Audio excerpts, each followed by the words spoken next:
Então a gente vai aqui no capítulo 16 do livro Grande Conflito. Nesse capítulo, o próprio título conta, diz, né? O mais sagrado direito do homem, que é a liberdade, né? Aqui conta uma breve história da liberdade religiosa na América, né? E eu diria que o pioneiro, né, que trouxe essa ideia, que estava vendo as coisas erradas acontecerem entre os próprios reformadores. Porque qual é o contexto aqui? Os reformadores ingleses que se separaram de Roma, né, do papado, do catolicismo, eles ainda retiveram alguns costumes, né? E aí surgiu na época a igreja anglicana, né? E essa igreja, ela tinha muitos costumes ainda católicos, mas era formada por reformadores, né? Só que alguns dos reformadores não estavam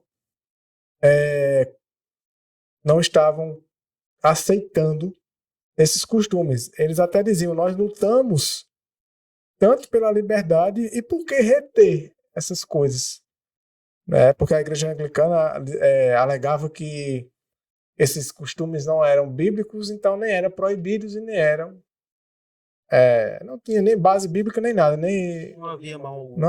não havia mal algum em fazer essas práticas. Mas havia essa classe conservadora, né?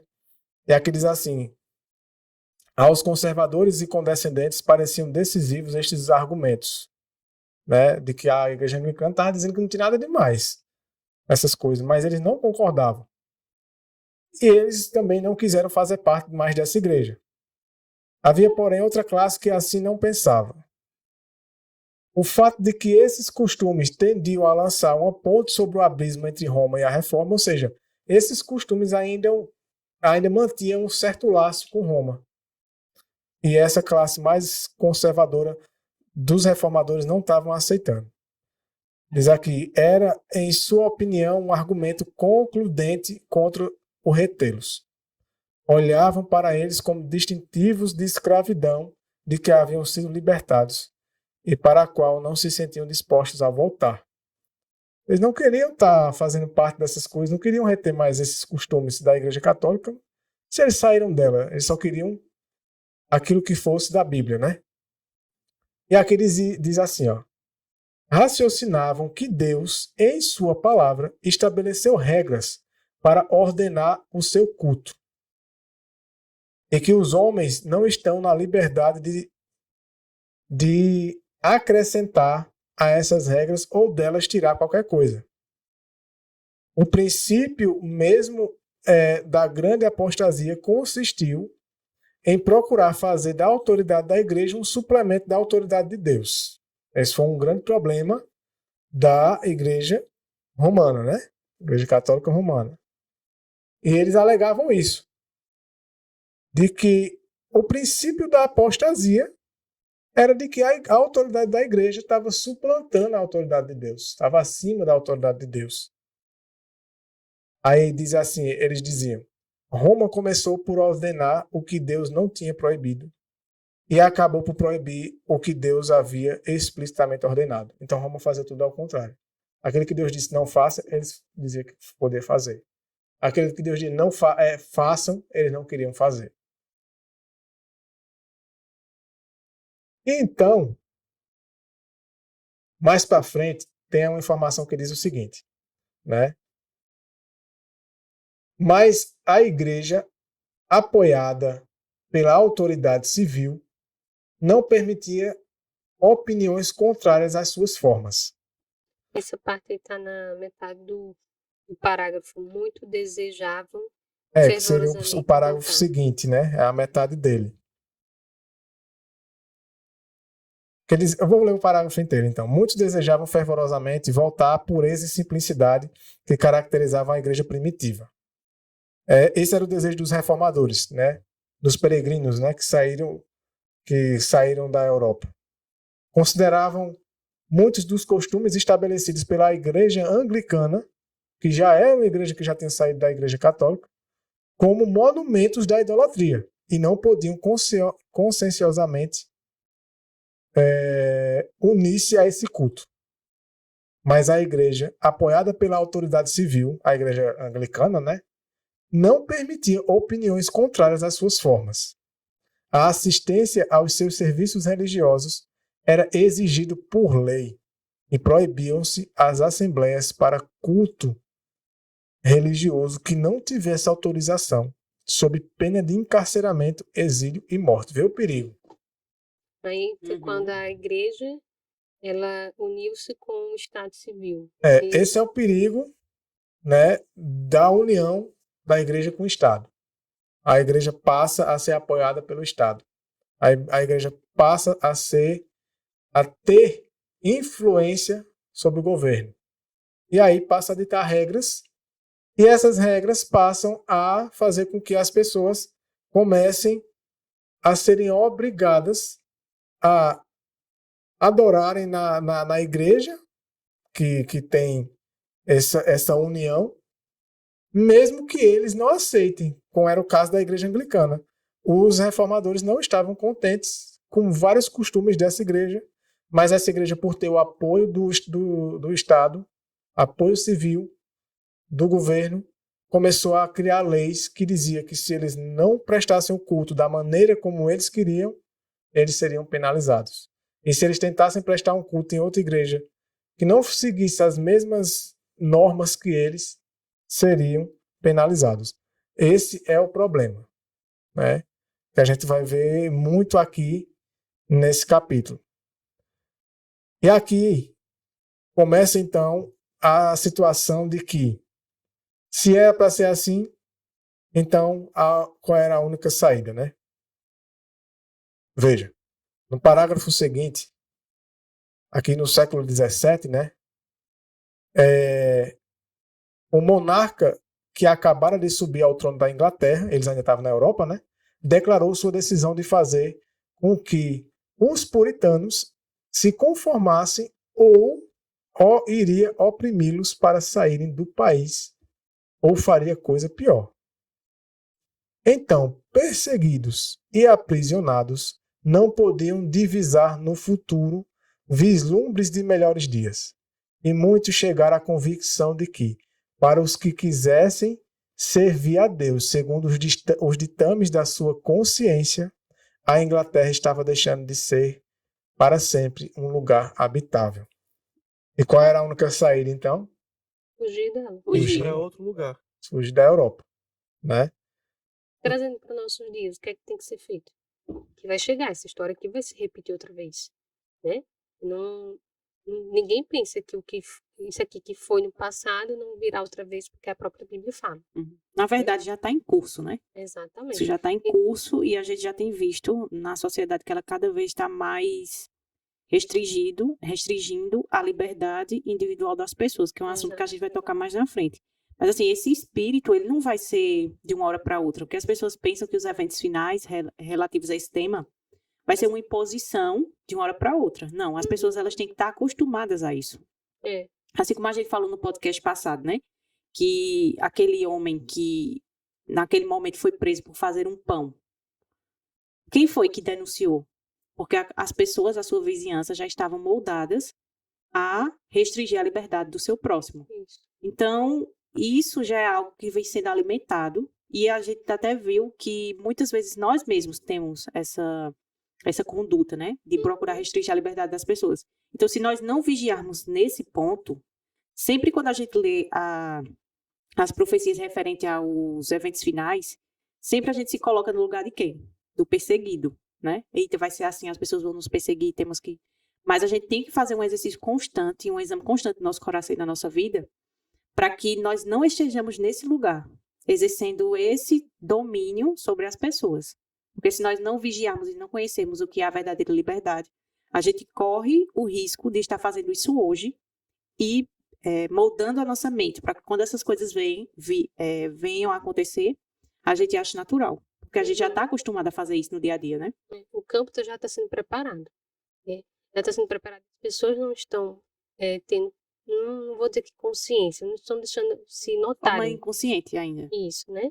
Então o campo já está sendo preparado e o que foi na história vai retornar, mas com intensidade maior. Muito maior. E pegando o gancho da irmã, dos comentários dela,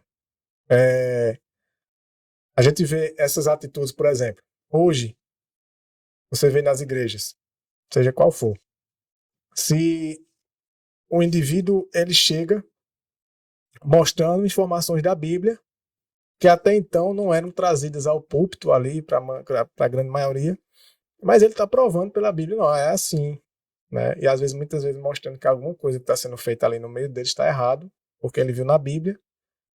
E ele, na sinceridade dele, né, querendo, eita, eu vou tentar ajudar o povo a entender que está errado, que Deus não se agrada disso. Aí ele vai e leva e as pessoas meio que acham estranho aquilo ali e tal e tal. E aí começam a tentar meio que cortar a pessoa, né? Dizer, não é assim, né? E Outras pessoas mais cuidado. experientes, né? Teólogos. Aí a pessoa, não, mas isso, aquilo e tal. E a pessoa quer ali se firmar naquela informação. Aí o que acontece? O posicionamento de muitos da igreja é de que quando não conseguem desmentir a pessoa, não conseguem ter argumento contra o que ela está ensinando, aí elas vão fazer o quê? Elas vão levar a informação ao pastor. Líderes. Lembra muito, essa situação começa nas pequenas coisas, né? Se eu não consigo resolver, eu vou para quem? Resolve. Pra quem pode. Não é assim, a união entre a igreja e o Estado é isso. Se a igreja não, ela quer porque quer que o indivíduo viva aquilo, aceite aquela informação, aceite aquela doutrina dela. Mas já que os indivíduos estão se firmando no que está escrito e não na tradição, nos dogmas, no credo da igreja, aí o que é que eles fazem? Já que a gente não consegue fazer com que eles aceitem, né, vivam o que a gente quer, então vamos atrás de quem tem poder para obrigar eles. Esse princípio começa assim, né? Sempre é assim, quando você quer, porque quer que a pessoa viva aquilo ali, você vai procurar algum meio de coagir ela, né? Se a gente tem essa índole, essa conduta nas pequenas coisas, a gente vai, sim, com certeza, aceitar essa conduta muito em breve que a igreja e o Estado vão tomar. Uhum. Alan quer fazer um comentário. Interessante que esse ponto que a gente está aqui comentando e debatendo e vendo o que aconteceu na história é de que quando não se respeita a liberdade religiosa, esse exemplo que tu desse mesmo, a pessoa chega, apresenta uma luz que eles não têm, com base na Escritura, um claro assim diz o Senhor. Aí o que é que eles fazem?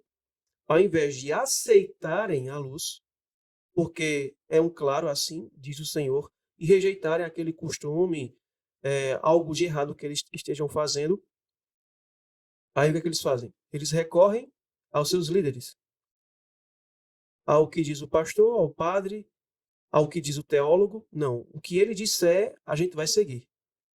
Esse espírito, esse tipo de comportamento, é o comportamento do papado. Porque durante a Idade Média, o papado, ele buscou forçar as pessoas a aceitarem a autoridade eclesiástica acima da palavra de Deus. Quem não aceitasse o que os líderes católicos falassem, ensinassem, mesmo que fosse contrário à palavra de Deus, eles eram considerados como hereges, eram perseguidos, torturados e mortos. E a gente percebe que esse mesmo espírito, ele permeia dentro do cristianismo e principalmente dentro das igrejas que se dizem protestantes, que se dizem evangélicas.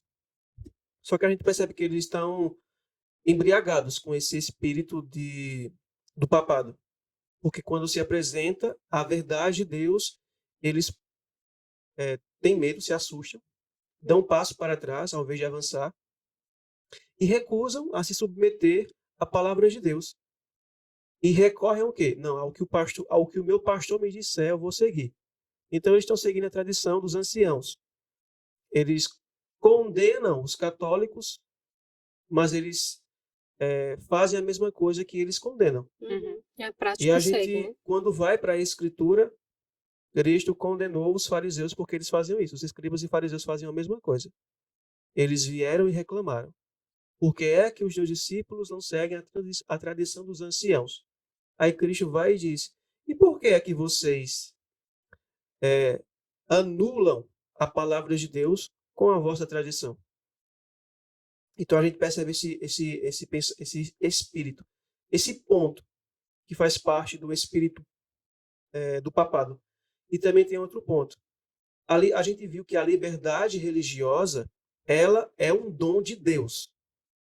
Deus concedeu esse dom e Deus segue a liberdade religiosa. Só que a coerção religiosa, ela é o quê? Ela é um dom de Satanás. Uhum. Uhum. É Satanás que quer obrigar as pessoas a fazer aquilo que ele deseja. Quer sejam coisas religiosas ou não. Mas tudo aquilo que envolve obrigar a consciência das pessoas a se submeterem ao que os outros querem, isso provém de Satanás. É um dom dele. Então, quando a gente vê no cenário político essas coisas acontecendo. Isso é normal porque o espírito que permeia dentro da política, ela provém de Satanás. É um espírito de conflito, de guerra e etc. Competição. De De competição, poder, né? de De poder, dominar. opiniões. É um espírito que provém de Satanás. E quando a gente vê esse mesmo espírito sendo manifestado dentro do cristianismo e entre aqueles que professam ser seguidores de Cristo, isso não é cristianismo, isso não faz parte do cristianismo. Então essas pessoas estão seguindo Satanás de forma inconsciente, sem saber. Estão manifestando o espírito de Satanás, porque querem obrigar as pessoas a seguirem aquilo que elas creem sem a vontade de Deus.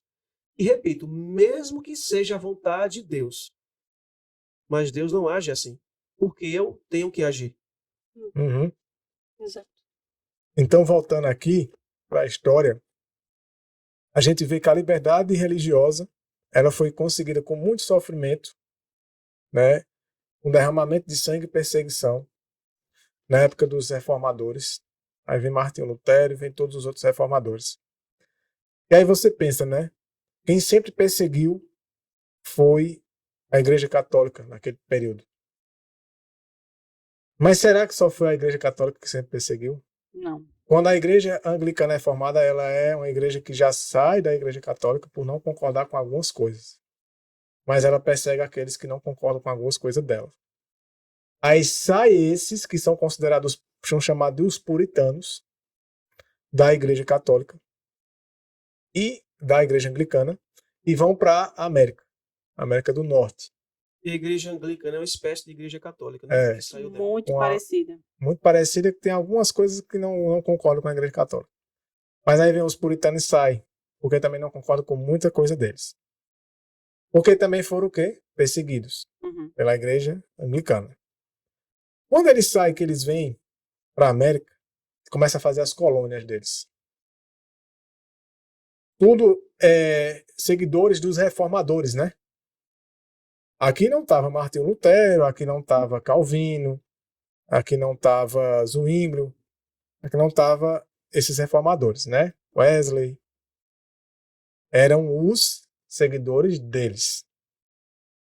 Aí tem um trecho aqui que diz assim: foi o desejo da liberdade de consciência que inspirou os peregrinos a enfrentar os perigos da longa jornada através do mar, e suportar as agruras e riscos das selvas e lançar, com a bênção de Deus, nas praias da América o fundamento de uma poderosa nação. Entretanto, sinceros e tementes a Deus, como eram, os peregrinos não compreendiam ainda o grande princípio da liberdade religiosa. Veja, é muito interessante isso. A liberdade por cuja obtenção tanto se haviam sacrificado, não estavam igualmente dispostos a conceder a outros. Isso aqui é muito interessante. Qual é o princípio que a gente tira daqui? Não pense que a perseguição e a opressão vai vir diretamente e somente do catolicismo. Os próprios reformadores, puritanos, os peregrinos, saíram de lá porque queriam liberdade. Chegaram na América, começaram a colonizar a América, formaram suas colônias, mas Não concederam liberdade. eles dizem que não estavam igualmente dispostos a conceder a liberdade aos outros. Isso é muito interessante. A gente vai ver Uma algumas coisa coisas. assim que a gente observa também nessa questão da liberdade religiosa e que eu acredito assim, será que realmente, de forma plena, existe liberdade? Porque assim, quando a gente vê que houve a ferida mortal, a profecia ali foi apontado, que aquilo ocorreria e agora Roma, ela não tem mais o apoio civil. Então ela não pode mais impor seus dogmas pela força. Mas o espírito do papado, ele não morreu. E a gente vê que ele ainda é reproduzido nesses puritanos, ali no início, e ele vem se arrastando até hoje. Para de novo haver esse casamento, o clímax. Uhum. Porque como assim, se o é mal como ele fosse enraizando, né? justamente, vai se enraizando. É como assim, por exemplo, a questão do comunismo, né? Muitas pessoas veem na história o comunismo, regimes comunistas. Só que assim, existe aquela discussão, né? Se existe hoje um comunismo cultural. E esse tipo de comunismo cultural, ele é muito mais perigoso e muito mais forte do que um regime ditatorial comunista. Por quê? Porque agora ele é global e ele passa agora a restringir a liberdade das pessoas em respeito às suas próprias opiniões. Então, se você pensar diferente daquilo do que a massa pensa, então você já começa a ser ridicularizado. Você já começa a ser visto como uma pessoa preconceituosa. Pronto. Por exemplo, se a gente for defender princípios bíblicos em relação à família, por exemplo, isso já é visto como você é uma pessoa que tem preconceito, né, com as outras pessoas. Então, isso é uma forma de cercear a nossa liberdade sem que exista uma lei para isso. Mas, assim, a questão que hoje muito se fala do lixamento virtual, de você ser cancelado, se você falar uma coisa que a massa não apoia, então você não aceita, você não tem mais uma liberdade individual. Então, assim, esse espírito que permaneceu também com os reformadores, infelizmente, eles carregaram isso. A gente tem visto muito presente nos nossos dias e também, se a gente for analisar qual é a maior religião do mundo, ainda é o cristianismo, né, em termos de número. Ainda é maior do que o islamismo. Então, assim, são cristãos que promovem digamos assim, a retirada da liberdade das pessoas. Será que o Brasil, por exemplo, é um país livre, de certa forma assim, conscientemente falando? Então, assim, a gente precisa realmente, vendo essas situações, para a gente entender que esse espírito não está distante de nós. A gente sempre lança muito para o futuro, mas isso está muito presente hoje em dia, né? Presente, e ele não é de hoje. E não é de hoje. É isso que a gente também quer trazer aqui, né? É mostrar para as pessoas que esse tipo de retirada de liberdade religiosa não é de hoje que ele está sendo imposto, é de muitos anos atrás. Né? Muito tempo. Ele só, tipo, abaixou a poeira, mas ele não significa que ele deixou de existir. Ele está ali. Até que vai chegar um momento que ele vai dar o ápice final dele e vai sair com mais força. E Ellen White tem uma citação dela que ela diz que o decreto ele é armado nas sombras, né?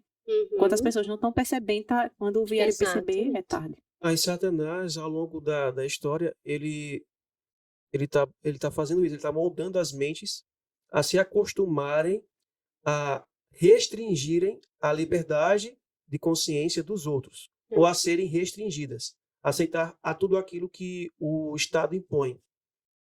Então ele está treinando as pessoas para isso. E as pessoas estão sendo moldadas e aceitando isso. E a gente percebe, como a gente já comentamos aqui, que muitas vezes nós agimos dessa forma, dentro da igreja. Né? A gente aprendeu a verdade, uma nova verdade, a gente vai apresentar às pessoas, mas a gente quer impor a elas. Se elas não aceitarem, a gente despreza as pessoas e etc. E vice-versa, a mesma coisa. Ocorre ao contrário. Mas dentro da nossa criação, contexto familiar, a gente fomos criados dessa forma, tendo a nossa liberdade de escolha não respeitada. mas sempre sendo obrigados a fazer algo. Uhum. Se você não fizer isso, você vai apanhar. Se você não fizer isso, eu vou colocar você de castigo.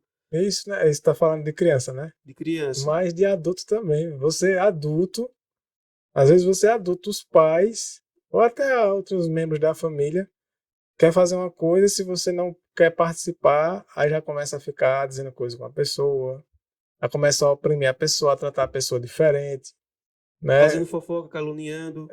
Né? Tratando a pessoa como se a pessoa não Ou uma quisesse. pressão mesmo, que às vezes Fazendo para você pressão. fazer aquilo, né? Exatamente. Fazendo pressão. E o Não que é aceitam, que né? o Espírito de Profecia fala? Quem que molda a sociedade? As famílias. É a família. Então, se desde já dentro da minha casa, da minha família, eu já tenho essa opressão, eu já tenho minha liberdade religiosa retirada, o que é que eu vou passar para as pessoas lá fora? A mesma coisa. Mas as pessoas Eu vou estão sendo oprimir acostumadas. elas, eu vou tirar a liberdade delas porque eu fui ensinada assim. E eu vou achar isso normal. Quando o decreto dominical for estabelecido, então não vai ser algo tipo assim que vai causar um impacto que leva as pessoas a se revoltarem contra o Estado. De forma alguma. Porque elas já foram acostumadas a coagir os outros. Na verdade, isso vai E ser uma reivindicação das pessoas. As próprias pessoas vão reivindicar que esse projeto de lei seja estabelecido logo. Nós queremos isso, porque isso é para o nosso bem comum. Então, essa minoria que não quer aceitar, problema delas. Vamos Eles que obrigá-las. paguem as consequências por não estarem conosco, né? E o detalhe aí, elas que paguem, e outra, vamos impor leis para que na mente deles é o quê? Vamos cortar o mal delas pela raiz. Vamos impor leis para oprimir elas, né? Para forçar a elas a seguir aos ditames que nós estamos querendo, pelo bem de nossa sociedade. E já é acostumada a fazer esse tipo de coisa na vida, né? No dia a dia, em casa, com as pessoas. Ela vai achar tranquilo. Porque é uma pessoa, você vê, tem gente que você, quando pede uma coisa para você, ou chama você para uma coisa, a índole da pessoa é de um jeito tal que às vezes você pensa, rapaz, se eu disser não, a pessoa vai ficar com raiva. Se eu disser que não vou, se eu disser que não vou fazer, se eu disser que não vou participar, vão ficar de cara feia. Ou seja, as pessoas não aprenderam a respeitar a decisão, o não. Né? Não, as pessoas não acertam. A pessoa pensa que o não é só quando a pessoa vai receber alguma proposta, alguma coisa, mas elas não aceitam a pessoa dizer, não quero, né? Não posso ir, não me agrada, não sei o que. Elas ficam com raiva e tratam você com diferença. Esse espírito, ele vai rumar para esse caminho aí. É justamente isso que eu ia comentar. Todo aquele que não vive a liberdade religiosa, que é um dom de Deus, que não coloca em prática a liberdade de consciência, mas que de alguma forma ele pratica o contrário, né? Pratica a coerção religiosa, que é o espírito de Satanás, essa pessoa ela está se preparando para fazer parte daquele grupo que vai impor o decreto dominical, que serão os perseguidores e não os perseguidos. E elas têm aquele espírito, né? Muitas vezes a gente fala sobre a questão do perdão, que é claro que também faz parte, mas não tem aquela parábola que Jesus conta que um homem devia um valor bem alto para um rei, né? O juiz iníquo. E aí ele insistiu e o juiz foi e perdoou, né? A dívida dele. Aí quando ele sai, aí ele encontra um que ele devia 500, né, para o juiz, ou era 5.000, alguma coisa assim, e o outro só devia 50 para ele. Aí ele agarra a pessoa no pescoço, né? Ele diz, paga o que você me deve. E ele, não, me dê mais um tempo, alguma coisa assim, né? Calma, não. Aí vai pôr a pessoa na prisão. Aí a pessoa luta, né, para ter a sua liberdade, para ser perdoada, alguma coisa assim, mas não faz isso pelos outros, né? Ele quer ter sua liberdade respeitada, mas não quer respeitar a dos outros. Isso aí é a falsa liberdade religiosa. Isso aí também é o espírito de Satanás. Isso é o espírito de Satanás. Aqui diz assim, ainda no livro O Grande Conflito. Dentro dessa história, né, dos peregrinos, né, dos puritanos. Diz assim: a doutrina de que Deus confiara à Igreja o direito de reger a consciência e de definir e punir a heresia é um dos erros papais mais profundamente arraigados. Esse erro é um erro do catolicismo, né?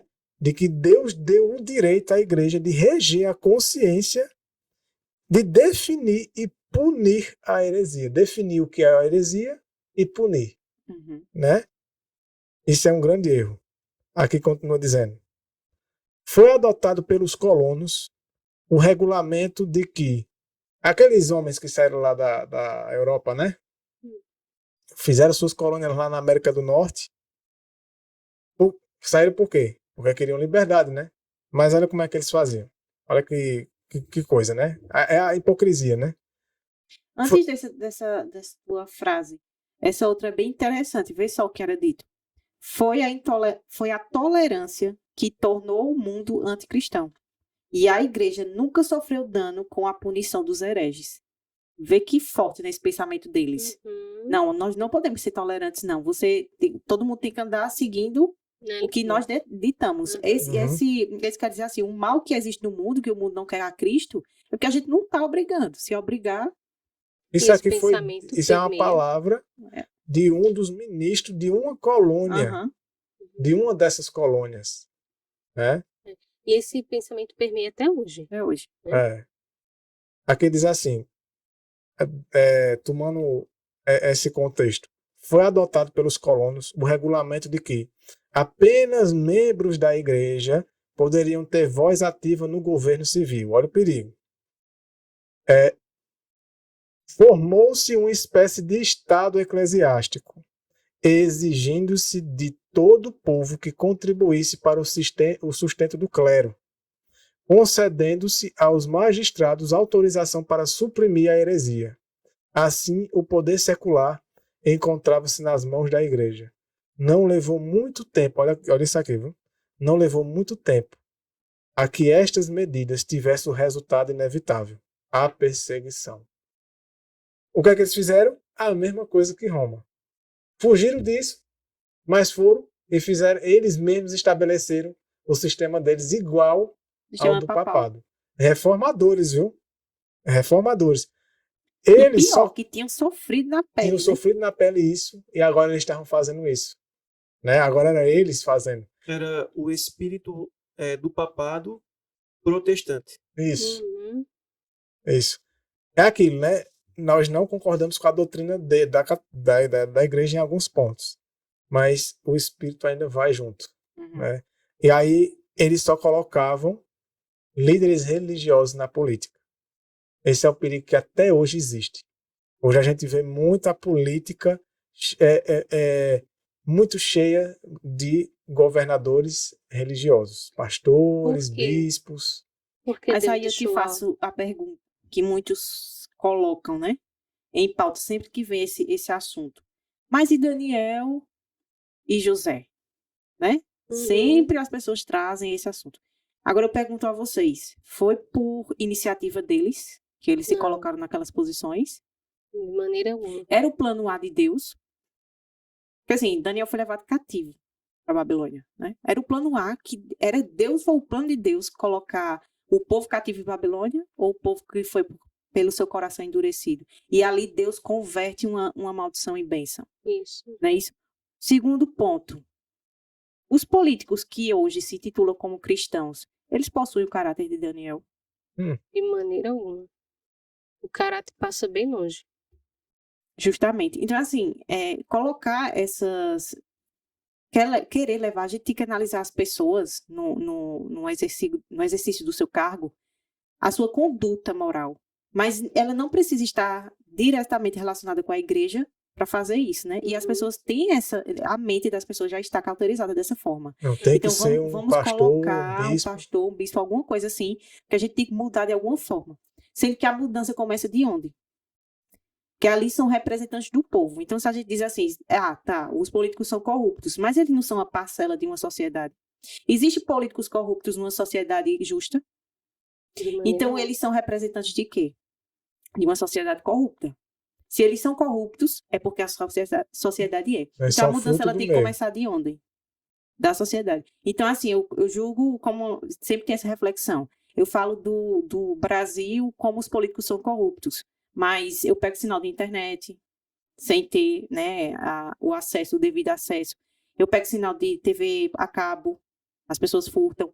Eu faço, de certa forma, assim, né, o que se chama aqui na nossa região, não sei se as pessoas vão saber, gato na rede, né? Uhum. Porque roubo energia, não devolvo um troco se eu receber a mais. Então, assim, isso está enraizado na sociedade. Então, a gente quer Exato. delegar aos políticos essa mudança que deveria começar primeiro em nós, né? Uhum. Sim, as famílias da sociedade, ela deveria começar a mudança onde? Dentro da família. Dentro da família. De ordenar todos ali conforme os parâmetros de Deus. Uhum. Para que se viesse ter uma sociedade muito mais justa. E Justamente. aqui, qual é o problema? É que eles julgavam, não, se é alguém da igreja, se é um líder, se é um pastor, então, provavelmente, o governo vai ser um governo, né, bom, um governo santo, né, que vai reger segundo a palavra de Deus. Mas não, nunca. Por quê?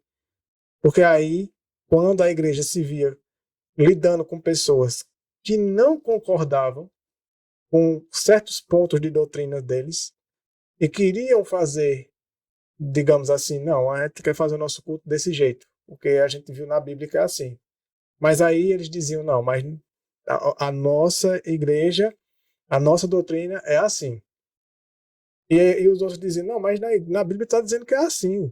E desse jeito você está errado. Então, o que é que vinha na mente deles? Nós temos poder para punir.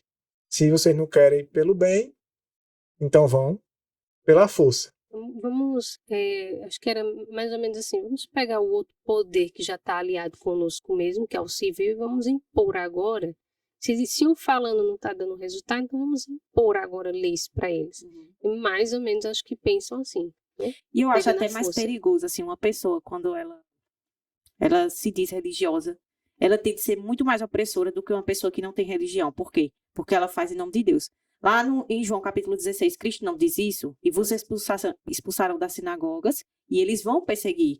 E eles julgarão fazer um serviço para Deus.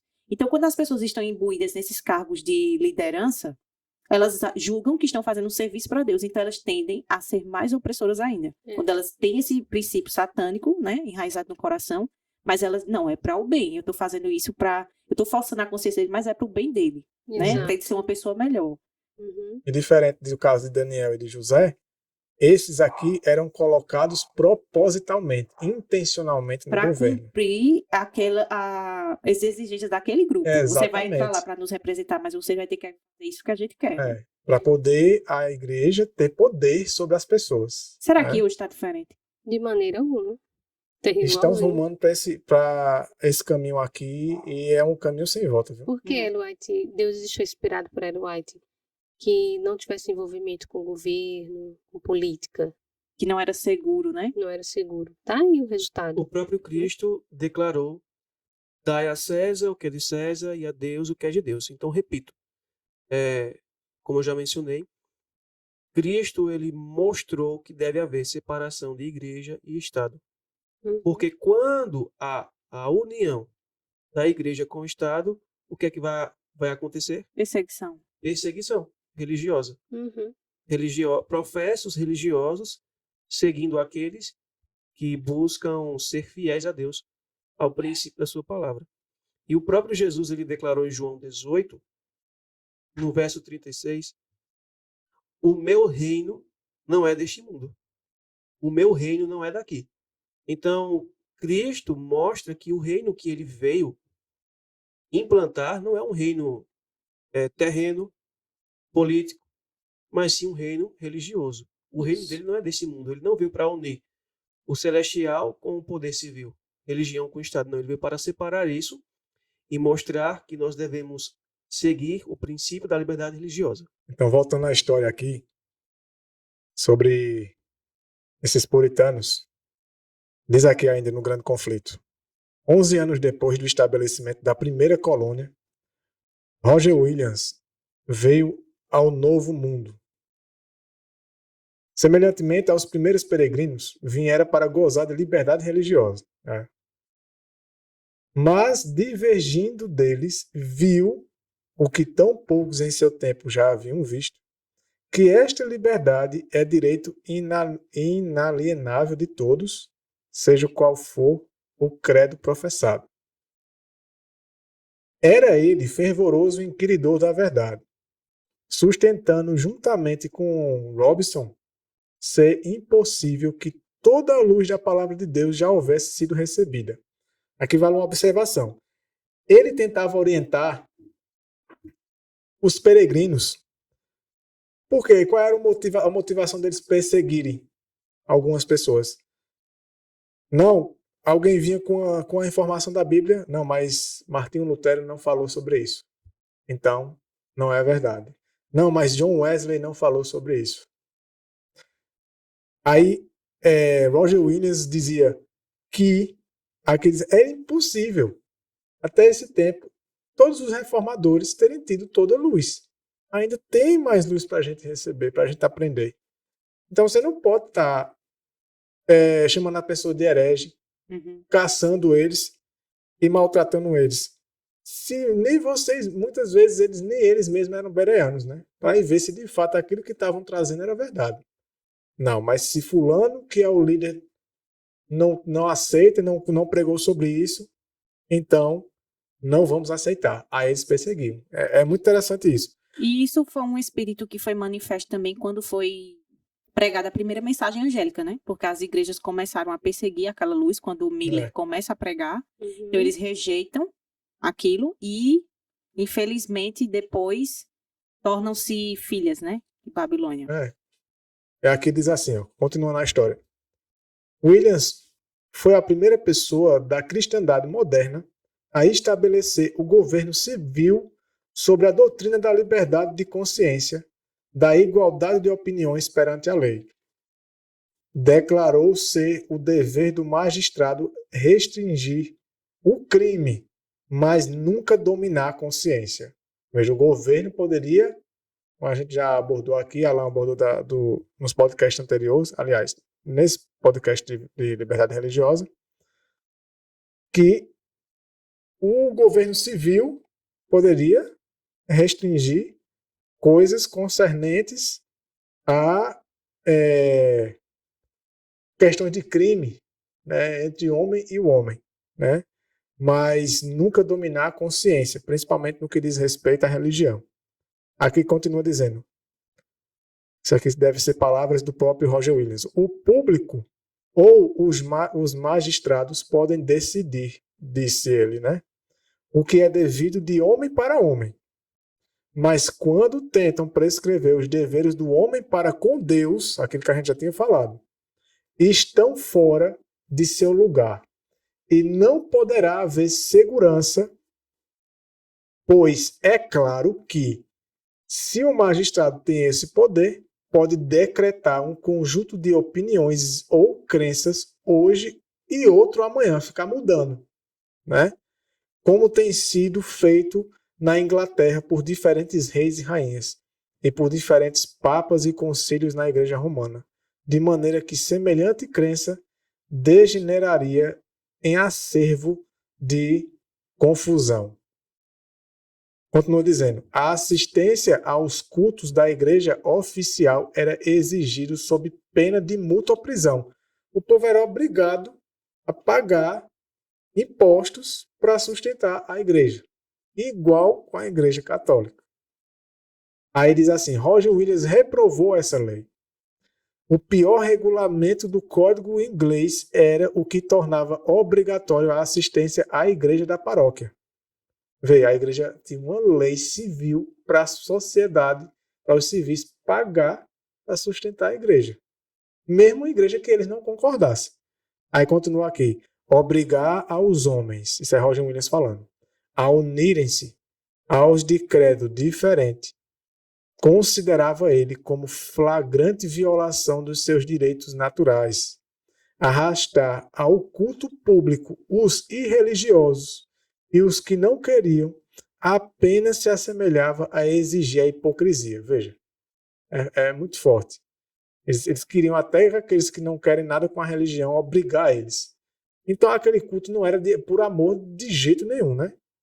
Aqui continua dizendo. Os Nem era corações. por amor e nem era aceitável a Deus. Nem era Aham, aceitável a Deus. Isso. Mano, quantos corações com ódio não estavam ali dentro?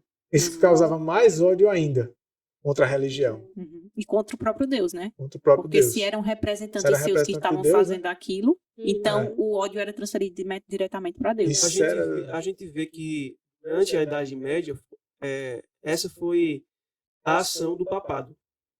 E resultou em quê? Revolução Francesa. Foi. Uma abominação, um desprezo total, um ódio, uma ira contra a religião. É. Nós queremos um país que não seja governado pelo papado, pela religião. Nós queremos um país sem religião. A nossa liberdade, a gente vai fazer o que a gente quiser. Culminou na Revolução Francesa, o que o papado fez ao longo de seu domínio terreno. E o que esses protestantes, carregando esse espírito do papado, também fizeram, resultou na rejeição da primeira e segunda mensagem angélica por Guilherme Miller. Eles, por terem esse espírito arraigado no coração, eles rejeitaram a luz que ele ia trazer. Uhum. É. Agora, será que hoje não acontece a mesma coisa? Porque lá em Romanos capítulo 3, Paulo diz assim, que o meu nome é blasfemado entre os gentios por causa de vocês, né? Parafraseando o que Paulo disse. Por quê? Por causa da conduta. Vocês dizem que não devem, né, transgredir a lei de Deus, mas vocês vivem transgredindo. Então, hoje, as pessoas também têm muitas vezes aversão ao cristianismo. E o cristianismo é mal visto por quê? Por causa da conduta dos próprios cristãos. Então, hoje, cresce muito. Por que o ateísmo é tão forte, principalmente na Europa, né, que foi o berço dessa luz que foi derramada da palavra de Deus? Por causa da conduta dos cristãos, dessa forma de querer também impor, né, uma religião meramente exterior, que não converte, Formalista, não né? transforma vidas. Então as pessoas veem assim, que a moral, quando a gente vai falar sobre a lei de Deus, né, aquilo que Deus orientou na sua palavra, para as pessoas é essa moral superficial que o mundo tem pregado, né, o mundo cristão. Por quê? Porque não transforma. Uhum. E continua dizendo aqui, ninguém deveria ser obrigado a fazer culto, acrescentava ele, né, Roger Williams, ou custear um culto contra a sua vontade. Pois que, exclamavam os seus antagonistas.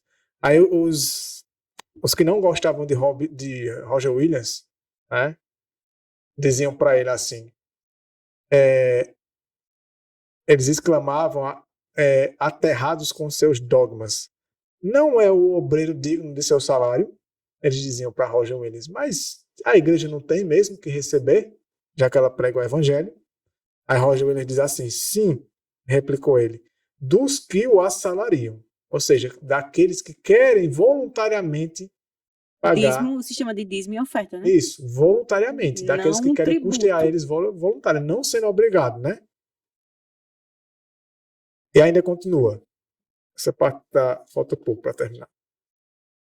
O princípio fundamental da colônia de Roger Williams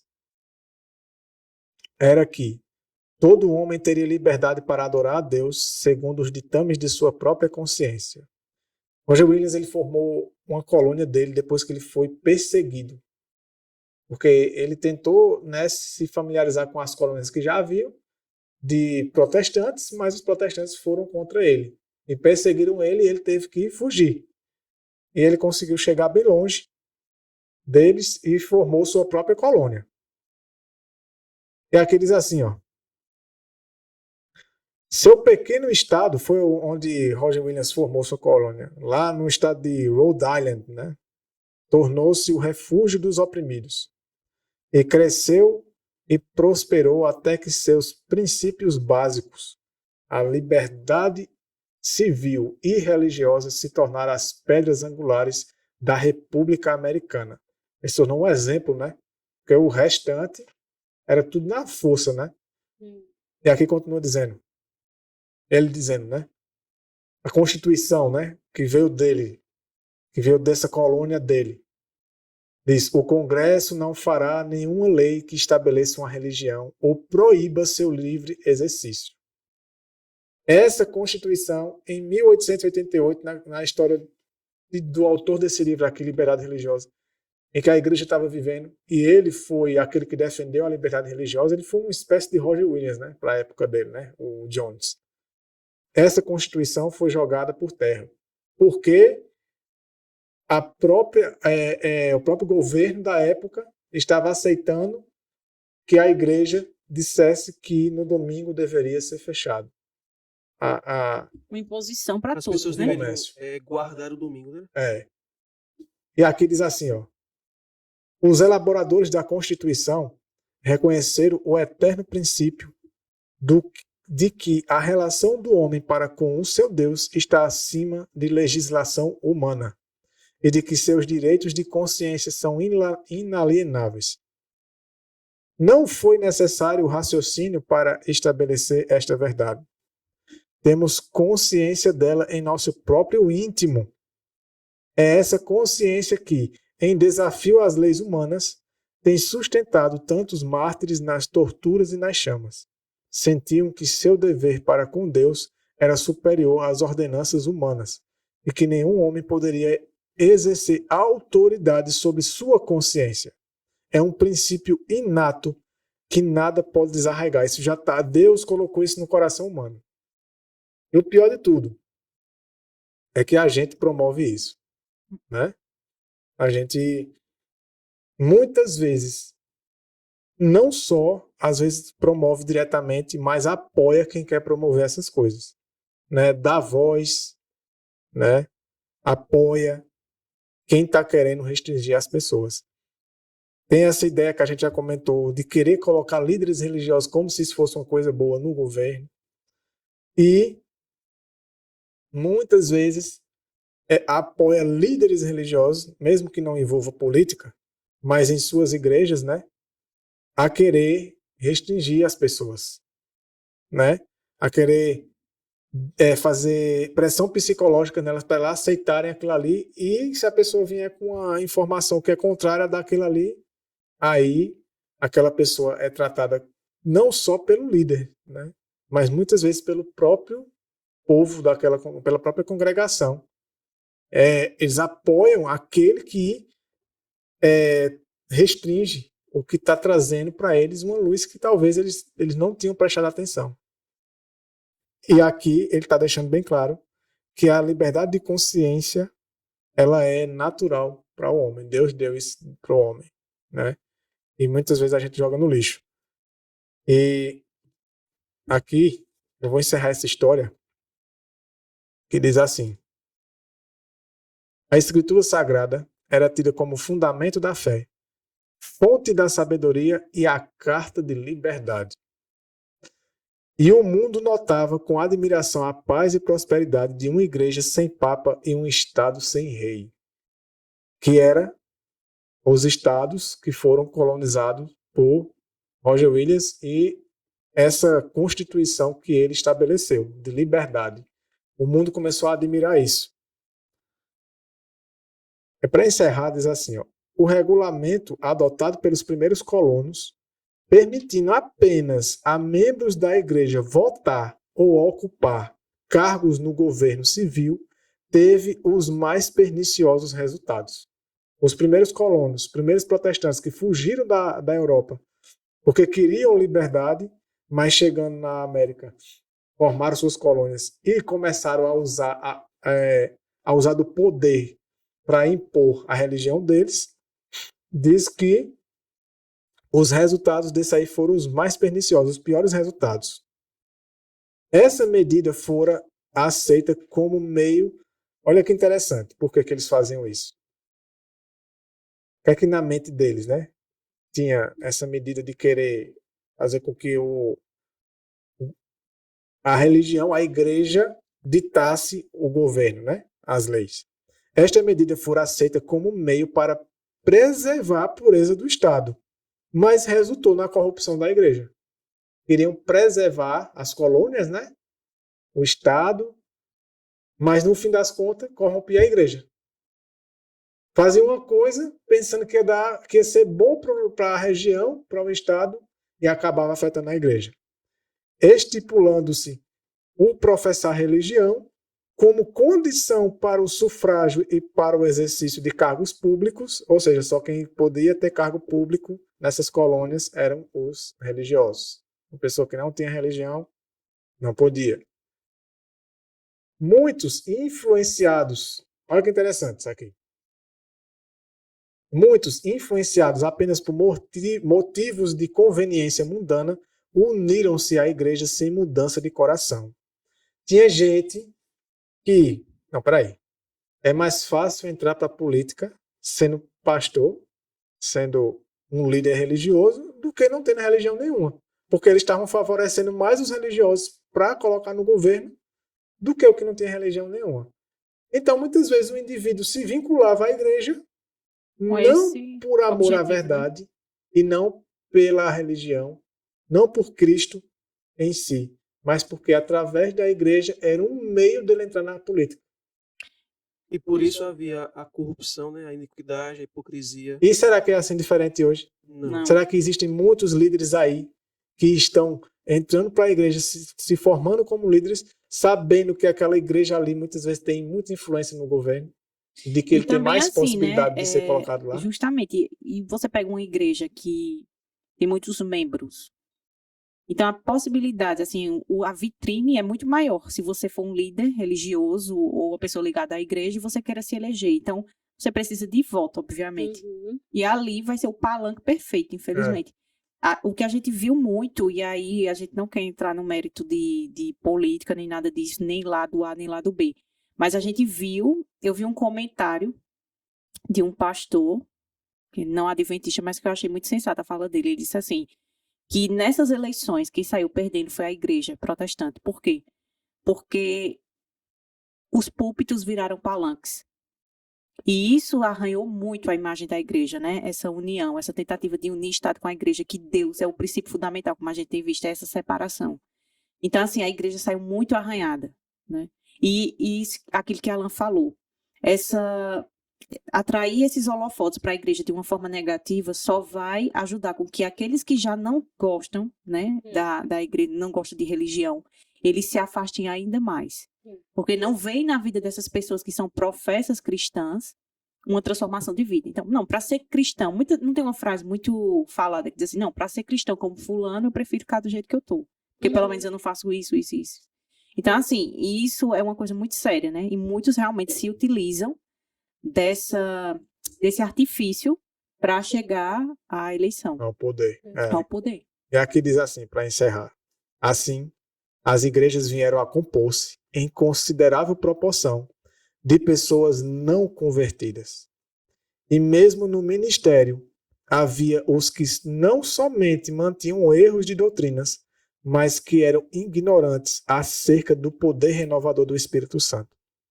Assim, novamente, se demonstraram os maus resultados, tantas vezes testemunhados na história da igreja, desde os dias de Constantino até ao presente, de procurar edificar a igreja com o auxílio do Estado, apelando para o poder temporal em apoio do evangelho daquele que declarou: meu reino não é deste mundo. A união da igreja com o Estado, não importa quão fraca possa ser, olha que interessante, pode ser um pouco mínima, interesse, né? Pode ser às vezes muito indiretamente, muito sutil.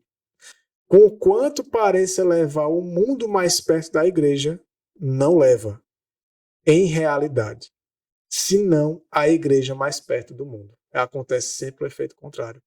E isso a gente viu muito durante as eleições aqui no Brasil. Conflito não apenas no meio político, mas dentro do meio religioso. E será que muitas vezes, essa questão aqui que ela fala, ela menciona no final, que essas questões políticas, quando a gente se envolve muito com política nesse aspecto, não leva o mundo para perto da igreja, mas a igreja para o mundo. E a gente não vê que muitas vezes os cargos eclesiásticos na igreja são conquistados por meio de política? Uhum. politicagem dentro da igreja para conseguir cargos. Mesmo o espírito político dentro Mesmo da o igreja. espírito político, conversar com um, com o outro, tentar ali angariar votos. É por amizade, é porque prefere, porque vai falar o que o povo gosta, Para apoiar minhas ideias, meus vai projetos. apoiar minhas ideias. Às vezes é um bode expiatório, né? Uhum. É uma pessoa que já é usada por outros ali, porque sabe que aquela pessoa é facilmente manipulada. Uhum. Então ela ali, naquele cargo ali, aquelas pessoas que estão por trás fazendo com que ela consiga aquele cargo, vão manipular ela, né? Uhum. Porque às vezes é igual no mundo do entretenimento. A gente vê os artistas, e aí uma vez uma pessoa disse assim: se os empresários por trás deles pudessem, né, dar a cara como como os artistas fazem, e fossem tão carismáticos, né, atraísse tanto o povo, eles não precisavam investir tão alto como eles investem nesses artistas. Mas por eles não terem esse carisma, por eles não terem Os essa talentos, né? facilidade de atrair as pessoas, de conquistar as pessoas, eles investem alto em pessoas que eles vê, às vezes no teatro, às vezes em algum lugar, e olha assim, aquele cara tem talento, aquele homem ou aquela mulher tem talento. Vou investir neles, porém, com qual propósito? Retorno, De que né? ele vai ser manipulado por aqueles que estão investindo nele. Vai ser uma marionete em minhas Uma mãos. marionete. Vão fazer o que eles querem. Mas vão fazer com mais facilidade de atrair as pessoas do que eles mesmos se eles fossem fazer. Que aquela pessoa está sendo usada como um meio para que o outro que está por trás atinja seus objetivos. Né? Então, o objetivo às vezes, não é da pessoa, mas é de quem está por trás. mesmo, aí mudando um quadro, é assim se acontecer com a igreja e o Estado. Quando você vê a igreja se envolvendo com a política, é porque ela quer alguma coisa por trás. Né? Ela quer alguma coisa, ela quer o que a política pode dar e que ela não tem. É a mesma coisa do empresário e do artista. O artista vai dar ao empresário o que ele não consegue. Uhum. Mas o empresário também, claro, né, vai dar ao artista, mas É vice-versa. é uma troca de a favores. A igreja vai buscar o poder civil para impor os seus dogmas, e o poder civil vai se sujeitar ao que a igreja pede, que é para ganhar votos. Para ganhar E votos. continuar com o seu cargo lá, ganhando dinheiro, sendo um corrupto e etc. Tendo as suas regalias. Eles fazem isso porque é mais fácil fazer isso.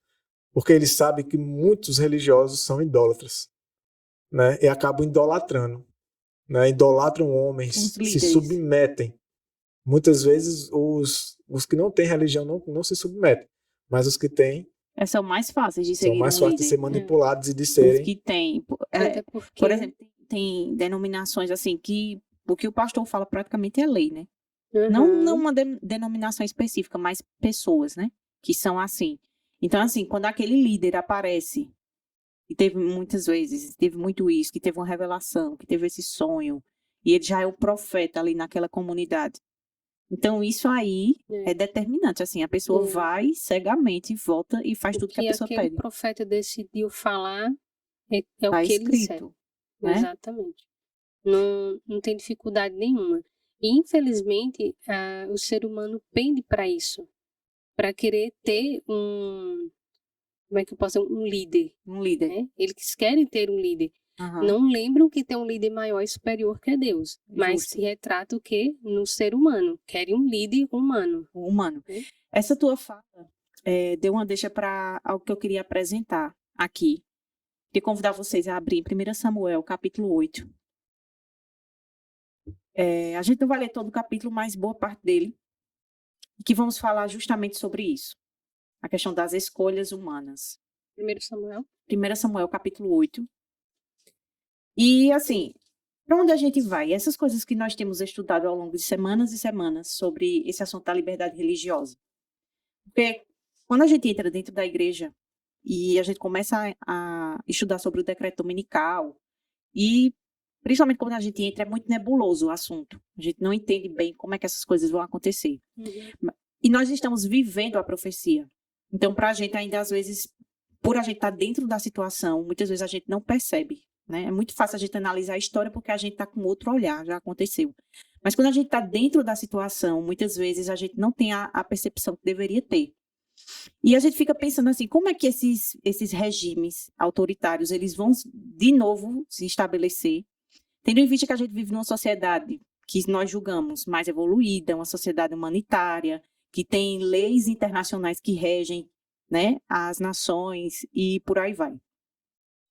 Mas assim, eu gostaria de falar de um assunto, e eu espero que aquelas pessoas que estejam nos assistindo, que elas entendam aquilo que eu quero falar.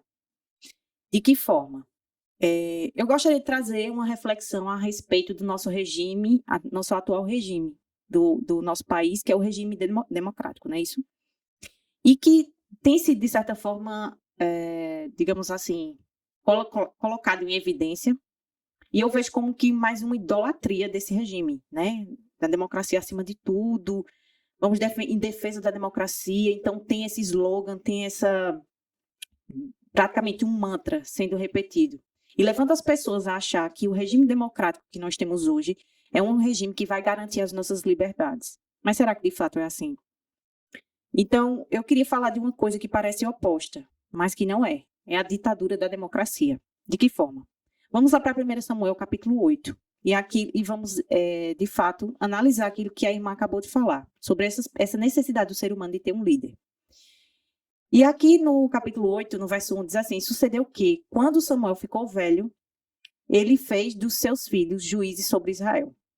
E aí o povo, né, insatisfeito com a administração dos filhos de Samuel, no verso 5 diz assim, e lhe disseram, eis que és velho, e os teus filhos não andam nos teus caminhos. Agora, prepara-nos um rei para nos julgar, como todas as nações. Então eles quiseram copiar as demais nações. Aí o verso 6 diz assim, mas aquilo desagradou Samuel, quando eles disseram, dá-nos um rei para nos julgar. E Samuel orou ao Senhor. E a resposta de Deus foi qual? Verso 7. E o Senhor disse a Samuel, atenta à voz do povo, em tudo o que te dizem, pois não rejeitaram a ti, mas rejeitaram a mim, para que eu não reine sobre eles. Então aqui o povo de Israel, e a gente sabe que aqui a derrocada espiritual de Israel foi enorme, né? Até que houve a divisão dos reinos. O que foi que aconteceu aqui? Quem é que governava sobre o povo? Deus. Deus. Deus era o governador do povo, o ministro de todas as áreas. Deus comandava o povo de Israel. Mas quem não quis mais esse governo? O povo. Tem um ditado popular que as pessoas dizem assim, a voz do povo é a voz de Deus. Não tem isso? Dizer, com base nesse texto, é assim? Não. Mas Deus, por respeitar a nossa liberdade de escolha, disse assim, atenta à voz do povo, faz aquilo que o povo, né, te pediu, né? Agora eu pergunto, Deus fez isso, mas Deus colocou a eles, expôs o que haveria de acontecer àquelas nações? Sim. De que forma? Vamos ver aqui o verso que diz assim, então Deus, ele coloca as condições para as pessoas naquela escolha. E vamos ver agora no verso, a partir do verso 10. Diz assim, e Samuel disse todas as palavras do Senhor ao povo, que lhe pedia um rei. Então Deus expõe a eles as consequências daquele pedido que o povo havia feito. E ele disse, esta será a conduta do rei que reinará sobre vós. Ele tomará os vossos filhos e os indicará para si mesmo, para as suas carruagens e para serem os seus cavaleiros. E alguns correrão adiante das suas carruagens. E ele indicará para si mesmo capitães sobre milhares e capitães sobre 50, e os porá para cultivar o seu solo, e ceifar a sua colheita, e para fazer os seus instrumentos de guerra e instrumentos das suas carruagens. E ele tomará as vossas filhas para serem confeiteiras, e para serem cozinheiras, e para serem padeiras.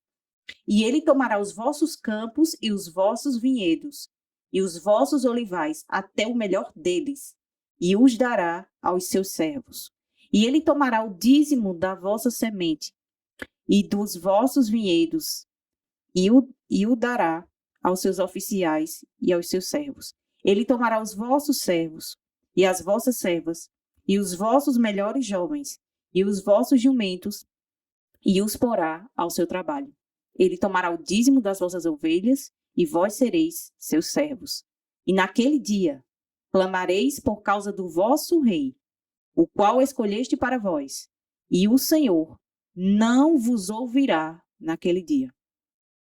Então, Deus coloca, né, para o povo aquilo que haveria de acontecer se eles escolhessem um representante terrestre para reinar sobre eles. Deus coloca as condições e qual é a resposta do povo? Verso 19.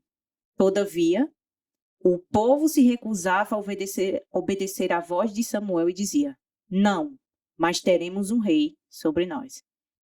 Então aqui o povo de Israel rejeita, né, o governo de Deus e agora passa a ter instrumentos humanos para reger a nação. E com aquilo nós vimos que essas consequências, nós vimos nos reis que sucederam Saul.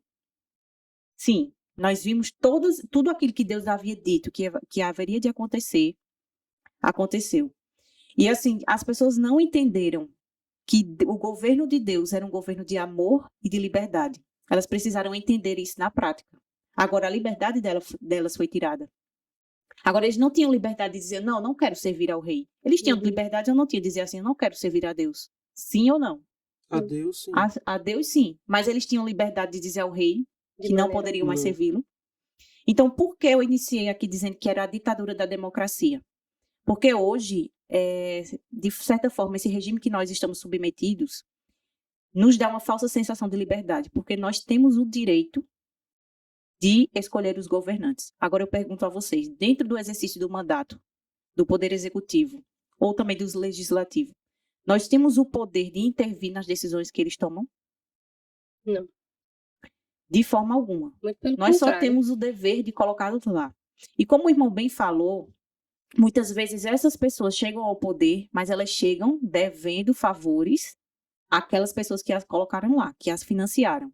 Então, elas têm que, quando elas vão tomar decisões, quando elas vão legislar ou tomar decisões, estabelecer decretos, elas vão fazer isso pensando no bem da população ou elas vão fazer baseado nos interesses daqueles grupos políticos que as colocaram lá. Aqueles grupos de interesse que ajudaram essas pessoas a se eleger. Então, assim, porque outra coisa que a gente precisa analisar no sistema que a gente vive hoje, o sistema da democracia. Então, veja só, para uma pessoa ser eleita, ela precisa atingir quanto na porcentagem? 50% mais 1. Agora, eu pergunto, quem é que vai ouvir os 49? Que foram contra aquela instituição política? Essas pessoas terão voz, terão vez? Não. Outra coisa que a gente precisa analisar também é que quando as pessoas tentaram democratizar a palavra de Deus e o próprio Deus, veio a elas o quê? Ruína. E logo, o que é que Satanás coloca na mente das pessoas? Que um regime que não é democrático, ele é autoritário. Mas será que quando Deus governava o povo, Deus era um Deus autoritário, mesmo ele sendo o centro das decisões? Não, ele não. Não, por quê? Porque, assim, a gente tem que entender a relação, e a gente viu isso na primeira parte do podcast, quando a gente foi falar sobre a questão do Deus do Antigo Testamento e aquelas coisas todas. Então, assim, trazendo de novo, acho que a gente chegou a trazer esse exemplo. Quando um pai diz ao filho, não permite com que o filho coloque o dedo na tomada, ele está sendo autoritário ou está protegendo ele? Protegendo. Então, Deus sabe, olha, vocês não devem comer certos tipos de alimento, porque ele os criou, ele sabe. Vocês não devem ter certo tipo de entretenimento, porque aquilo vai degradar o caráter de vocês. Então, quando Deus começa a estabelecer as normas para que nós possamos viver, ele sempre faz isso para que vivamos em plenitude de vida, né? Cristo diz, eu vim para que tenham vida e vida em abundância. Então, quando hoje a gente vê isso dentro da igreja cristã, os progressistas, né? Que são aqueles que querem democratizar a teologia negra, a teologia queer, né? Teologia queer. Dizendo assim que esse tipo de método é um tipo democrático para atrair a todos e para, de certa forma assim, abranger todas as pessoas.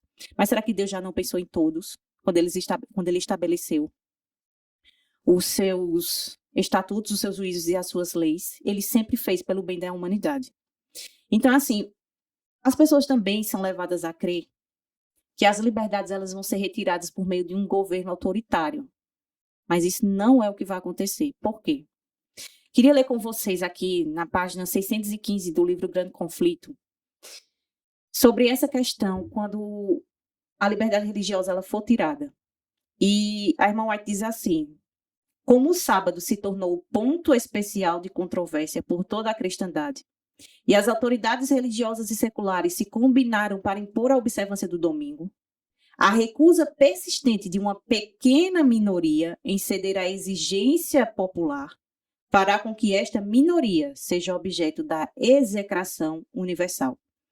Então, o regime democrático, ele tende a restringir as liberdades individuais.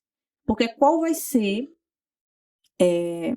digamos assim, qual vai ser a imposição do domingo? Como é que ela vai acontecer? Em vista de quê? De um bem comum. O melhor para todos. É isso que a democracia faz. Não, a maior parte da população, ela vai escolher melhor. Ela vai escolher.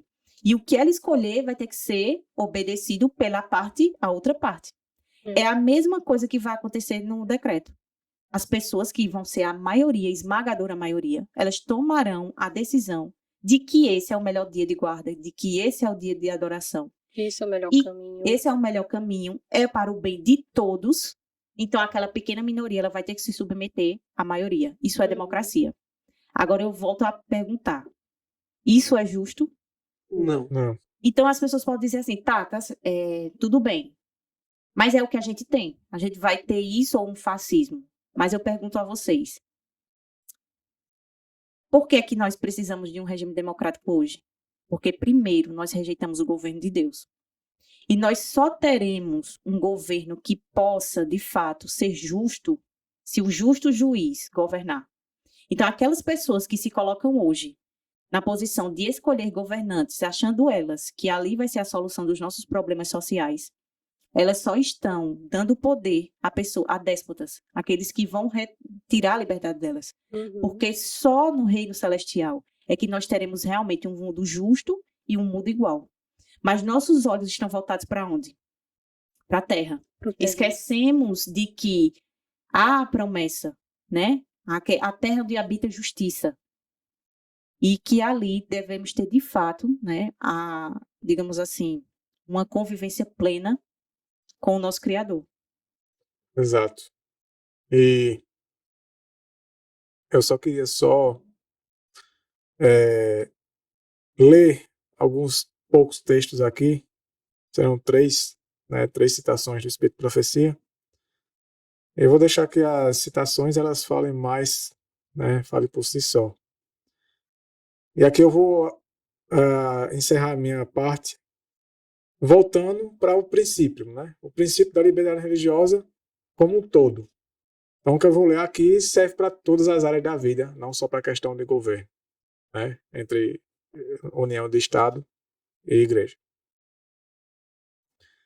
Aqui na Bíblia Legado, né? No comentário de Mateus 23, comentando aqui, o comentário é: todos vós sois irmãos. Diz assim, está na página da Bíblia Legado, página 1092. Deus tornou os homens seres responsáveis e os colocou em circunstâncias favoráveis à obediência à sua vontade. Na dignidade de sua humanidade, dada por Deus, eles devem ser governados e controlados pelo próprio Deus, somente. Não por nenhuma inteligência humana em nosso mundo, né? Deus quer que seja assim. Isso em todas as áreas, né? Em todas as áreas da vida. O homem deve sempre reconhecer que Deus vive e reina. Os homens nunca se tornarão senhores da herança de Deus. Devem considerar que todos vós sois irmãos. Então, os homens que tentam se tornar senhores da herança de Deus, eles estão indo contra o próprio Deus, seja em qual área da vida for, né? No fato de que os homens são agentes morais livres, Deus nos ensina a não sermos forçados ou compelidos a nenhum curso de ação. Também que, como seres responsáveis em colaboração com Deus, devemos representá-lo em caráter. Devemos ter interesse em nossos irmãos, em nossos vizinhos e por todos os que nos cercam. E outro comentário, aqui também, ainda nessa página, diz assim: ninguém deve colocar seu interesse espiritual sob a direção de outro. Agora é o contrário, né? Tem aqueles que querem dominar e tem aqueles que querem ser dominados. Igual o povo de Israel na situação de Samuel, querem, né? E aqui a orientação de Deus é, se Deus está dizendo isso é porque tem consequência, viu? Ninguém deve colocar seu interesse espiritual sob a direção de outro, como quando uma criança é guiada e dirigida por seu pai terreno. Isso é o que tem encorajado o espírito a desejar superioridade eclesiástica. É isso que encoraja os homens, os grandões, que vão dominar a consciência das pessoas, mesmo dentro da religião, né? Encoraja a superioridade eclesiástica, o que sempre resultou em prejuízo para os homens. Isso serve apenas para confundir o senso de sacralidade das prerrogativas que se devem dar apenas a Deus. Tá vendo? As consequências. E por último, eu queria ler só mais esse texto aqui, que está no Desejado de Todas as Nações, capítulo 60, página 385, a página do aplicativo, né? Diz assim: em questões de consciência, a alma deve ser deixada livre. Ninguém deve controlar o espírito de outro, julgar por outro ou prescrever-lhe o dever. Veja como isso é sério.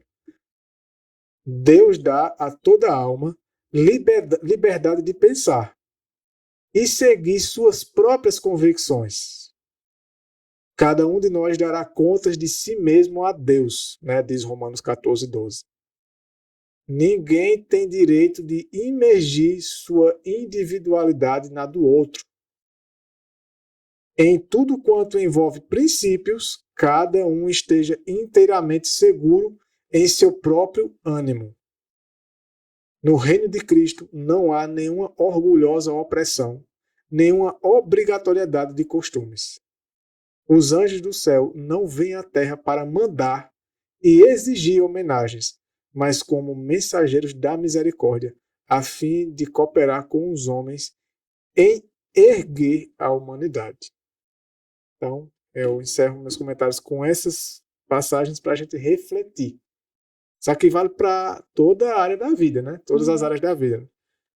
Então, Deus deixa bem claro que nem devemos querer controlar a consciência dos outros, querer governar, querer dirigir a consciência dos outros, e nem devemos querer ser governados, nossa consciência governada. Não podemos deixar ser guiados por outro ser humano, mas somente pela vontade de Deus, né? Pelo que Ele já nos deixou escrito. Isso. Que fosse para nosso proveito, nosso ensinamento, nossa advertência. Exato. Isso não quer dizer que um não possa aconselhar o outro, dar uma orientação, mas sempre com o princípio da liberdade, né? Não. Se eu vou dar um conselho para a pessoa, eu tenho que dar com muita cautela, muito amor, muito tato e muito respeito. E deixar que ela decida. E não ficar com raiva dela e ficar, mas rapaz, não tá vendo que isso é o melhor para você? Então, decidir por ela, né? Isso. A gente tem que deixar que Deus decida.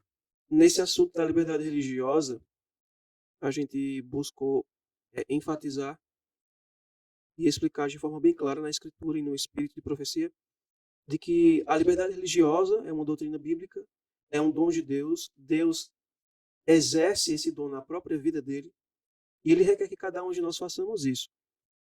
Então a gente vê que Deus respeita a liberdade de escolha de cada indivíduo que existe.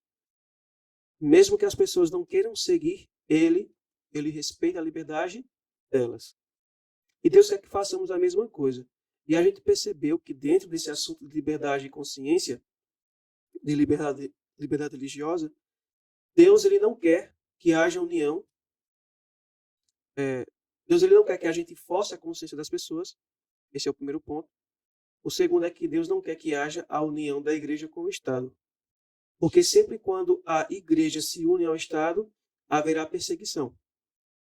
Porque os religiosos, não satisfeitos em respeitar a liberdade do outro, que não quer ser religioso, eles utilizam o poder civil para punir essas pessoas. Isso. E Deus não quer isso.